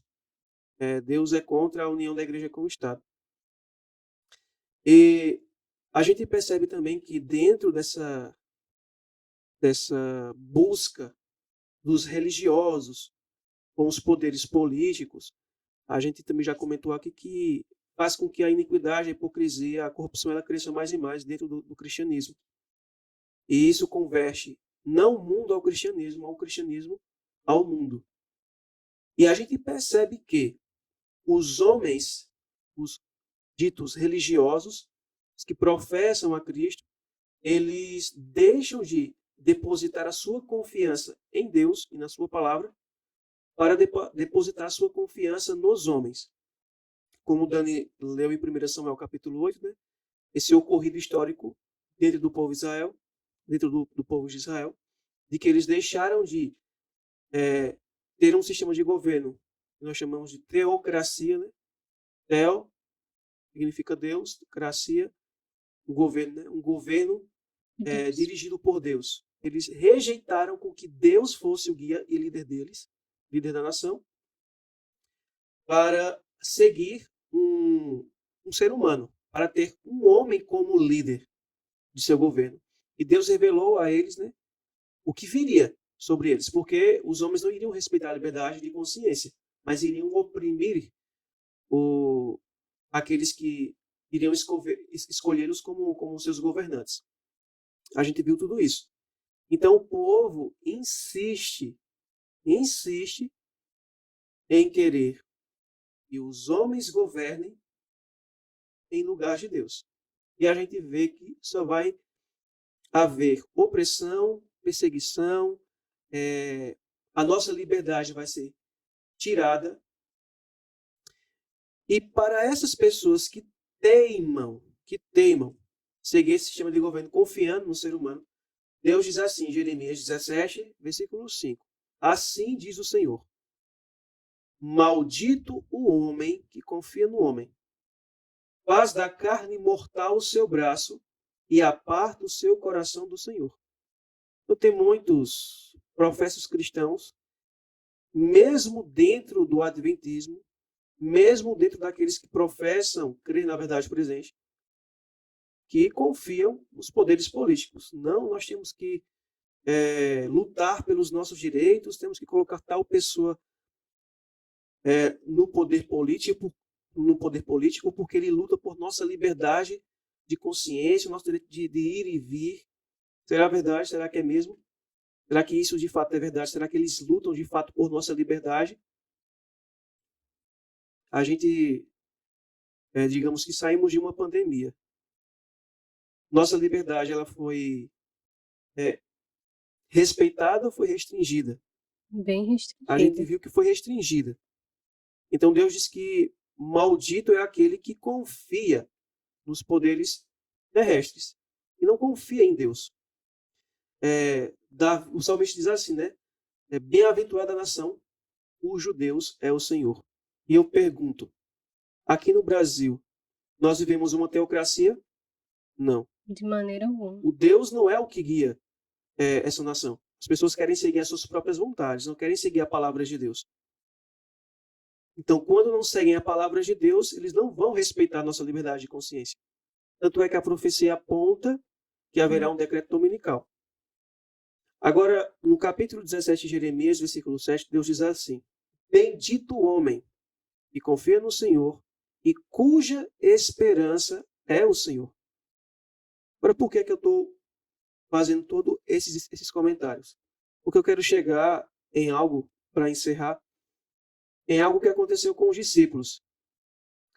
Os judeus da época de Cristo estavam aguardando um Messias político que viria e pela força e pela violência libertaria o povo de Israel do jugo romano, destruiria o poder civil dos romanos, se assentaria no trono de Davi, reinaria sobre a nação israelita, e os próprios judeus iriam governar o mundo, iriam impor suas leis para governar o mundo.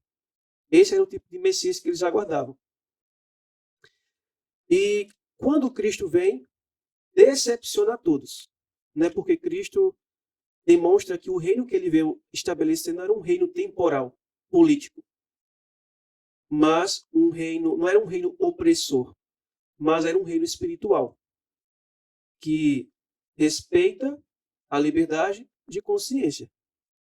Depois, Cristo, ele é crucificado, ele morre, ressuscita. Os discípulos passam por um grande desapontamento, porque as suas esperanças de ter Israel restaurada, como eles pensavam, um Messias político, foram todas frustradas. Então, quando Cristo ressuscita, Cristo passa cerca de 40 dias com eles, ensinando novamente tudo aquilo que constava na lei de Moisés, nos Salmos e nos profetas a respeito do verdadeiro Messias. Cristo começa a dirigir a mente deles daquilo que é terreno para o espiritual, demonstrando o conceito do verdadeiro Messias. Que o reino que Cristo viera estabelecer era um reino espiritual. Era o reino da graça. Era a transformação do coração e da mente para receber a Cristo como Salvador e Senhor. E operando essa mudança no coração, aí sim a sociedade seria mudada, seria transformada, e aí sim haveria um reino de justiça e paz. Porque a liberdade que ele veio trazer era a libertação do poder do pecado e de Satanás, para que eles fossem livres agora para adorar Deus como Deus deveria ser adorado. E aconteceu o quê? Um reavivamento espiritual da época que estava muito degradada também. Uhum. Então Cristo ele veio para transformar o caráter das pessoas. Transformando o caráter, a sociedade seria transformada e, de fato, ali teríamos uma sociedade com princípios justos para todos. É isso que Cristo veio estabelecer, é isso que ele deseja. Daí Cristo agora começa a estudar com eles a verdade presente da época deles. E qual era a verdade presente da época deles? Cristo, justiça nossa. Você pode ver isso em Lucas capítulo 24, nas palavras finais de Cristo, Cristo falando que ele viria para trazer remissão de pecados e etc. Isso. Aí aqui em Atos capítulo 1, versículo 6, depois de Cristo ter passado 40 dias com eles, Cristo já estava prestes a ser assunto aos céus. Eles perguntam, Atos capítulo 1, versículo 6, portanto, aqueles que se haviam reunido perguntaram-lhe dizendo, Senhor, tu restaurarás neste tempo o reino a Israel? Veja que a mente deles ainda estava Contaminada, né? Contaminada com um falso conceito do reinado messiânico político que eles criam. Mesmo Cristo tendo ensinado tudo novamente, mas ainda havia confusão na mente deles. Aí Cristo tira a atenção deles daquilo que é terreno e dirige para o espiritual novamente. E ele disse-lhes, não pertence a vós saber os tempos ou as estações que o Pai estabeleceu pelo seu próprio poder. Mas recebereis o poder quando vier sobre vós o Espírito Santo, e sereis minhas testemunhas, tanto em Jerusalém, como em toda a Judéia e Samaria, e até a última parte da terra. Então Cristo dirige a mente deles daquilo que é terreno para o que é espiritual, para o que eles necessitavam cultivar, pensar e buscar. Aí quando nós vamos estudar a verdade presente da nossa época, a Bíblia apresenta que haverá um período profético na escatologia de que o Espírito Santo será derramado, o que a gente conhece como chuva serôdia. Os discípulos tiveram a guia de Cristo para dirigir a sua mente para Cristo Jesus, justiça nossa. De que Cristo era que assim convinha que o Cristo sofresse, ressuscitasse dos mortos no terceiro dia, e que em seu nome se pregasse arrependimento e a remissão dos pecados a todas as nações, começando por Jerusalém, e seriam minhas testemunhas. Mas Cristo disse assim, olha, Cristo dirige a mente dos discípulos para a verdade presente, Cristo, justiça nossa. É isso que tem que absorver a mente de vocês. É nisso que vocês têm que estudar, ponderar e buscar. Essa mensagem tem que transformar a vida de vocês. Porque ao transformar a vida de vocês, vocês vão receber o batismo do Espírito Santo, simbolizado pela chuva temporã. Então os discípulos tiveram cerca de 10 dias para buscar esse reavivamento e essa reforma. Então, quando eles buscaram, humilharam o coração perante Deus, confessaram seus pecados, abandonaram, se humilharam perante Deus, buscaram a verdadeira unidade, santificando o coração com a verdade, buscaram esse reavivamento e reforma. Quando houve essa transformação, essa mudança de mente, de carnal para espiritual, o que foi que eles receberam? Quando eles receberam a justiça de Cristo, o que foi que eles receberam depois? O batismo do Espírito Santo. A chuva temporã. A chuva temporã. E o mesmo Cristo pede para que nós façamos hoje. Na revista, na Review and Herald, em 13 de agosto de 1889, Ellen White diz assim: sua obra não é somente proclamar a lei, mas pregar a verdade para este tempo. Que verdade é essa? O Senhor, nossa justiça. Então, uma das verdades presentes é Cristo, justiça nossa. Nós temos mais luz que os discípulos. Aí ela diz: como embaixadores de Cristo, cumpre-lhes pesquisar as Escrituras, procurar as verdades ocultas sob o pó do erro, e todo raio de luz recebido deve ser comunicado aos outros. Um interesse predominará, um assunto absorverá todos os outros. Cristo, justiça nossa, filhos e filhas de Deus. Pela meditação, filhas e filhos de Deus. Então, esse é o assunto que tem que absorver a nossa mente. Cristo, justiça nossa. E não poderes políticos. É Cristo, justiça nossa. Se nós buscarmos a Ele, se nós nos rendermos a Ele, nos entregarmos a Ele, Ele passará a habitar em nós, transformará o nosso coração e estaremos preparados para recebermos a chuva serôdia e finalizarmos a obra. Daí eu pergunto, qual assunto vai absorver a nossa mente hoje? A verdade presente, Cristo, justiça nossa? Ou qual governador, qual político, qual poder político vai me representar para defender o meu direito de liberdade, de consciência, etc. Irei escolher Jesus o Cristo ou Jesus chamado Barrabás? Qual assunto vai absorver a minha mente? Cristo, justiça nossa ou Barrabás? Então é para a gente refletir, né? Para encerrar, eu queria também ler uma citação baseada naquilo que Alan expôs aqui. Essa citação está no Desejar de Todas as Nações, que diz assim: o governo sob que Jesus viveu era corrupto e opressivo. Clamavam de todo lado os abusos, extorsões, intolerância e abusiva crueldade. Não obstante, o Salvador não tentou nenhuma reforma civil, não atacou nenhum abuso nacional, nem condenou os inimigos da nação. Não interferiu com a autoridade nem com a administração dos que se achavam no poder. Se fosse para os cristãos se envolver em política, Jesus tinha se envolvido, né? Que é o nosso modelo. Aquele que foi o nosso exemplo conservou-se afastado dos governos terrestres. Não porque fosse indiferente às misérias do homem, mas porque o remédio não residia em medidas meramente humanas e externas. Para ser eficiente, a cura deve atingir o próprio homem individualmente e regenerar o coração. Então, aquilo que Alan disse. Por que Cristo não buscou reformas políticas? Porque o mal não residia aí. Então, eles tinham que voltar a mente a Deus para serem transformados. E serem transformados, a sociedade inteira seria transformada.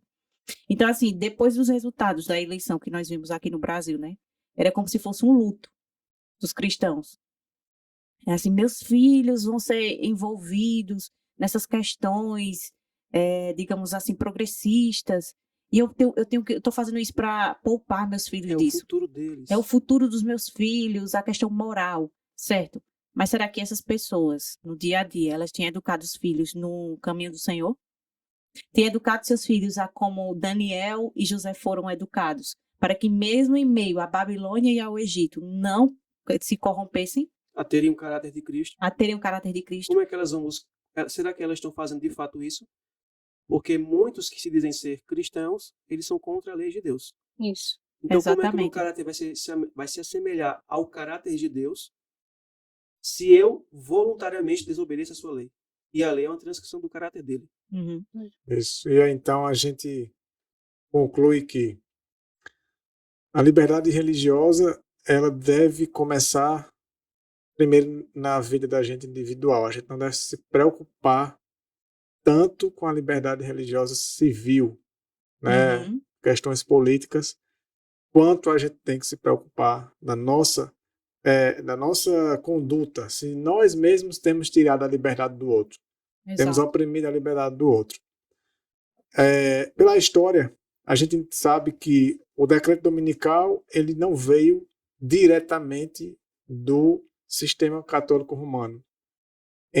Na década ali dos pioneiros da igreja, né, 1888 e aqueles anos que se seguiram, veio primeiro através dos protestantes, dos evangélicos, e não veio numa ocasião política, veio numa ocasião que era uma feira mundial para várias coisas. Era como uma feira que ia acontecer durante muito tempo ali nos Estados Unidos, para a época, considerada uma das maiores feiras que já aconteceu, de exposição, né, de diversos tipos de coisas. E o povo pediu para que o domingo ali não se abrisse aquela feira no domingo, quando estavam construindo as estruturas daquele local, não se fosse feito no domingo. Então, por que eu estou mencionando isso agora? Porque não virá como a gente espera. Virá numa ocasião que a gente não espera e virá da voz do povo, que está tendo, digamos que, estão tendo voz na política. Né? Virar daqueles que deveriam defender a O liberdade. caminho Deveriam. está sendo preparado, né? O caminho está sendo Exatamente. preparado. Uma reflexão. Quando estourou a pandemia aqui no Brasil e no mundo, a gente esperava aquela proporção? Não. Todos nós fomos pegos de surpresa. Nossas vidas foram obrigadas a mudar todo o contexto que a gente já tinha de um cotidiano, para se adequar a novas leis, a novas restrições que foram impostas, como se ali fosse um tipo de medida para controlar aquele surto de pandemia de vírus. Nós né? não fomos consultados Exatamente. Não e fomos- foi tudo levado para o bem comum. Exatamente. E achamos que o decreto dominical vai vir de uma maneira assim que todo mundo vai achar, é assim mesmo que a gente quer, pode colocar dessa mesma forma que eu aceito. Não. Não. Da mesma forma como veio uma pandemia e ninguém esperava e todo mundo teve que mudar e aceitar, assim vai vir um decreto de uma maneira que a gente também não espera. Verdade. Então, isso que a gente põe na nossa mente, uma ideia de como seja um decreto, passa bem longe do que será. Né? Nós não imaginamos, somente Deus sabe a proporção de todas as coisas. E agora, a gente encerra esse podcast aqui. Espero que vocês aí de casa tenham gostado dessa série maravilhosa, Liberdade Religiosa. Nós estudamos esse assunto e quisemos trazer para vocês de uma maneira assim, diferente. Eu creio que vocês nunca devem ter visto um assunto assim, abordado dessa maneira. Então, espero que vocês tenham gostado e que tenha sido um conteúdo muito bom e espiritual para vocês. Convido a vocês também que compartilhem essa série do Liberdade Religiosa. Compartilhe. Se ainda não é inscrito em nosso canal, se inscrevam, curtam e venham fazer parte conosco também desse ministério, seja orando ou seja apoiando ele de outras maneiras. Obrigado a você de casa, que Deus abençoe muito você, toda a sua família e o Espírito Santo esteja com cada um de vocês. Esse é o nosso desejo do Missão Cast, do Grupo Missionários. Deus abençoe a todos.